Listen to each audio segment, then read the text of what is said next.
In this guide, I'm going to explain what's new in NFL app. Let's get started. The latest version of the NFL app comes with a refreshed, modern look that makes it easier to find games, news, highlights, and other NFL content all in one place.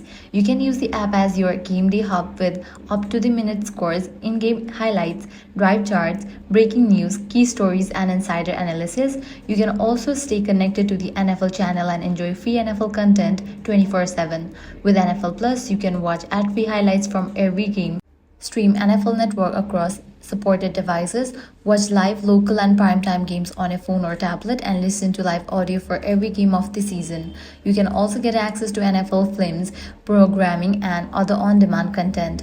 If you choose NFL Plus Premium, you will get everything included with NFL plus NFL Red Zone, full and condensed game replays, all 22 coaches film, and NFL Pro with advanced player and team statistics. The NFL app also supports AirPlay for video on-demand content and select live programming. However, live games, NFL Red Zone, and NFL Network cannot be streamed from phones or tablets to external displays using HDMI, Chromecast, AirPlay, Miracast, or similar technologies. NFL Plus and NFL Plus Premium require a subscription.